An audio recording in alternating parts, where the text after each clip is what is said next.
देखिए, यहाँ जहाँ तक आपको याद होगा कि प्रॉपर्टी टैक्स में 22% की वृद्धि हुई है और हमने कैलकुलेट करके भी देखा था, तो सबसे पहले मुझे लगता है रियल न्यूज नेटवर्क ने इस मुद्दे को उठाया था।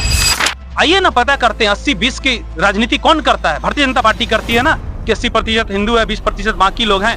तो स्मार्ट मीटर से 80% कौन प्रताड़ित है? भारतीय जनता पार्टी के बहुत सारे नेता जैसे मनोज पाटिल साहब बहुत ही भ्रम फैलाने की कोशिश कर रहे हैं। ये लोग सिर्फ कॉन्ट्रैक्टर का खून चूसने के लिए और अपने लोगों को कॉन्ट्रैक्ट दिलाने के लिए एक बड़ी लड़ाई लड़ रहे हैं। बीजेपी वही कर रही है। क्या कहेंगे? आंदोलन लगातार पिछले 7-8 दिनों से हो रहे हैं। कभी फेरी वाला, कभी मनसे का आमरण, स्मार्ट मीटर को लेकर के, अब खराब सड़कों के लिए पाचांगे इस्तीफा दो, और कल खुद भारतीय जनता पार्टी पानी पट्टी, घर पट्टी और कुत्तों को लेकर के वो मोर्चा निकालने वाले हैं जकात नाका पे। नहीं, बहुत सही बात बोला आपने कि लगातार कई सारे आंदोलन हो रहे हैं। आंदोलन एक कठिन प्रक्रिया है। कोई भी आंदोलन करना नहीं चाहता है, मगर जब आप एप्लीकेशन दे के मतलब आपके चप्पल घिस जाते हैं महानगर पालिका के चक्कर काटते काटते, तब आपके पास आंदोलन करने के सिवा और कोई दूसरा तरीका नहीं बचता है। इसीलिए आपको वसई विरार में बहुत सारे आंदोलन देखने को मिल रहे होंगे। पहला पॉइंट इसमें यह है कि वसई विरार में बिल्कुल सिस्टम कोलैप्स कर चुका है।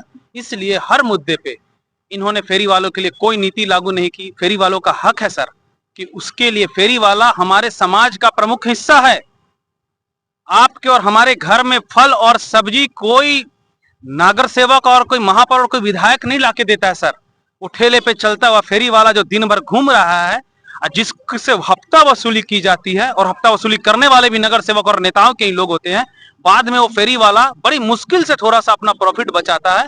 उस फेरी वाले को आपने इस शहर में कहीं कोई जगह ही नहीं दिया, तो उसके पास ऑप्शन ही नहीं बचा। वो रोड पे करता है, फुटपाथ पे करता है। आपकी नीति फेलियर हो गई, इसलिए धरना करता है। अब भारतीय जनता पार्टी की बड़ा मोर्चा और प्रदर्शन है जकात नाका पे। उनका मुद्दा है प्रॉपर्टी टैक्स में जो बढ़ोतरी हुई है, और पानी पट्टी को लेकर के, और कुत्तों को लेकर के। इनके तो नगर सेवक है, 2-2 विधायक है, फिर ये मोर्चा क्यों? देखिए, यहाँ जहाँ तक आपको याद होगा कि प्रॉपर्टी टैक्स में 22% की वृद्धि हुई है और हमने कैलकुलेट करके भी देखा था, तो सबसे पहले मुझे लगता है रियल न्यूज नेटवर्क ने इस मुद्दे को उठाया था। और उसके बाद ये जितने नगर सेवक हैं, जो बोलते तो हैं जनता के सेवक हैं, लेकिन ये है सब ठेकेदारों के सेवक। सबको कॉन्ट्रैक्ट चाहिए। इनका हर कोई आंदोलन कोई ना कोई बड़ा कॉन्ट्रैक्ट पाने के लिए होता है। आप देखिए, जब से ये लोग विधायक बने हैं और जब से नगर सेवक बने हैं, अक्सर वसई विरार म्युनिसिपल कॉर्पोरेशन में किस बात की हल्ला गुल्ला हंगामा होते रहता है मालूम नहीं। और मैं आपको स्पष्ट बोलता हूं, ये लोग सिर्फ कॉन्ट्रैक्टर का खून चूसने के लिए और अपने लोगों को कॉन्ट्रैक्ट दिलाने के लिए एक बड़ी लड़ाई लड़ रहे हैं। बीजेपी वही कर रही है। जनता से कुछ लेना रहता तो याद कीजिए, 22% प्रॉपर्टी टैक्स का मुद्दा कब का हम और आप उठा चुके हैं। उसके बाद क्यों नहीं इन्होंने 22% प्रॉपर्टी टैक्स पे इन्होंने उठाया? एक सवाल पैदा होता कर रहे हैं लोग। कल जो ये लोग कर रहे हैं, अब इनकी जमीन खिसक चुकी है। अब इनके पास सत्ता तो था नहीं, विपक्ष के रूप में भी भारतीय जनता पार्टी फेल हो चुकी है, बुरी तरह फ्लॉप हो चुकी है, मैं बोलता हूं। इसीलिए इनके पोस्टर को जाके देखिए। अपने फेलियर होने का इनका सबसे बड़ा लक्षण आपको ये दिखेगा कि इनके पोस्टर पे आपको एक भी नेता का फोटो नहीं दिखेगा। कोई अपने फेलियर 22% प्रॉपर्टी टैक्स बढ़ कैसे गया, कोई भी इनका नेता उस जिम्मेदारी को लेने के लिए तैयार नहीं। इसलिए इनके पोस्टर से देखिए, सारे नेताओं के चेहरे आज गायब मिले। रवि भूषण जी, एक बड़ा सवाल पैदा होता है। जब ये 16 मार्च की बात है, चुनाव जनवरी में हो चुके थे, उसके बाद जो बढ़ोतरी हुई, तो अस्थायी समिति में 6 नगर सेवक तो हैं ना इनके अस्थायी समिति में भारतीय जनता पार्टी के। सवाल क्या सत्ता से ही पूछा जा सकता है? विपक्ष से नहीं पूछा जा सकता है क्या? विपक्ष का बहुत बड़ा रोल है। विपक्ष का बहुत बड़ा रोल है, और खासकर जब भारतीय जनता पार्टी विपक्ष में हो तो वो कुछ भी करवा सकती है, क्योंकि इस समय में भारतीय जनता पार्टी के पास असीम शक्ति है। भारतीय जनता पार्टी के बहुत सारे नेता जैसे मनोज पाटिल साहब बहुत ही भ्रम फैलाने की कोशिश कर रहे हैं। उनको लगता है कि उनसे ज्यादा होशियार आदमी इस धरती में कभी हुआ ही नहीं। मैं नाम नहीं लेना चाहता, लेकिन वो भ्रम ये फैला रहे हैं कि भाई सत्ताधारियों को टारगेट करो। मतलब कि वो ये बोल रहे हैं कि बहुजन विकास अघाड़ी को टारगेट करो। बहुजन विकास अघाड़ी तो एक छोटी सी पार्टी है, सिमटी हुई पार्टी है, जो सिर्फ वसई विरार तक सीमित है। आपकी पार्टी तो पूरे देश में है साहब। और वीवीसीएमसी को कौन कंट्रोल करता है? नगर विकास मंत्रालय कंट्रोल करता है। नगर विकास मंत्रालय को कौन देखता है सर? आपका घटक दल एकनाथ शिंदे साहब कंट्रोल करते हैं। तो आप करवाइए ना। किसने आपको रोका था 22% पानी की प्रॉपर्टी टैक्स को खत्म करने का? पॉलिसी लाइए, करवाइए। 100% पानी वाटर टैक्स में वृद्धि हुई है, कम करवाइए, करके दिखाइए, नाटक मत कीजिए। नाटक करने का जो आदत है भारतीय जनता पार्टी का, एक्सपोज हो चुका है, और कोई भी भारतीय जनता पार्टी एक्सपोज हो चुकी है। इनका एक और सवाल पैदा होता है, मैं पत्रकार हूँ, किसी की जो प्रॉपर्टी टैक्स बढ़ी है उसमें 2 कर बढ़ी है, एक मल निसारण और वाटर का, पानी पुराठवा का, ठीक है, उसकी अमाउंट कितनी है 22%। लेकिन यहाँ जिसकी बिल 7,500 थी वो स्मार्ट मीटर ने तो 22,000 किया है। हमारे पास ऐसे कई उदाहरण है और कई सबूत है। इसको लेकर के भारतीय जनता पार्टी आंदोलन नहीं कर रही, आपका क्या मत है इसमें? कैसे करेगी इसको लेके भारतीय जनता पार्टी आंदोलन?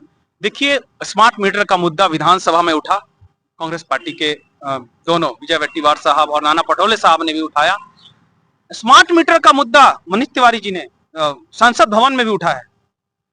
अब देखिए, स्मार्ट मीटर के कारण जो लूट मचता, उसके बाद क्या होता है, देवेंद्र फडणवीस जी एक देते हैं, वक्तव्य देते हैं कि स्मार्ट मीटर जबरदस्ती नहीं लगाया जाएगा, लेकिन महाराष्ट्र के गांव खेरे में हर जगह गरीब महिलाओं, बुजुर्ग, मजदूरों के यहाँ जबरदस्ती स्मार्ट मीटर लगाया। और स्मार्ट मीटर लगा कौन रहा? अडानी खुद नहीं लगा रही, अडानी का एक थर्ड पार्टी के लोग लगा रहे हैं। अभी भारतीय जनता पार्टी के लोग इस पे नहीं आएंगे। भारतीय जनता पार्टी क्या करती है कि धर्म के नाम पे वोट लेती है और जनता को मरने के लिए छोड़ देती है।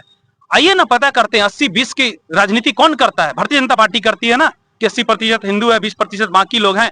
तो स्मार्ट मीटर से 80% कौन प्रताड़ित है, आइए बात कर लेते हैं।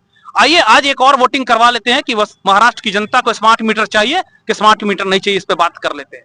ये करेंगे सर, ये पिछलग्गू नेता है भारतीय जनता पार्टी के। मैं इन नेताओं का नाम नहीं लेना चाहता हूं।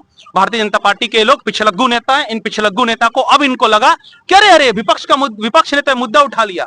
विपक्ष के क्या, वसई विरार की जनता ने मुद्दा उठा लिया कि सड़क सत्याग्रह शुरू, मतलब टूटे सड़क पे हम, टूटे सड़क के खिलाफ हम आ चुके हैं, कहीं प्रॉपर्टी टैक्स और वाटर टैक्स का ही मुद्दा ना हो जाए। तो पिछलग्गू नेता अपनी साख को बचाने के लिए आ रहे हैं कल। कैसे देखते हैं इस प्रदर्शन को, इस आंदोलन को, इस मोर्चा को आप?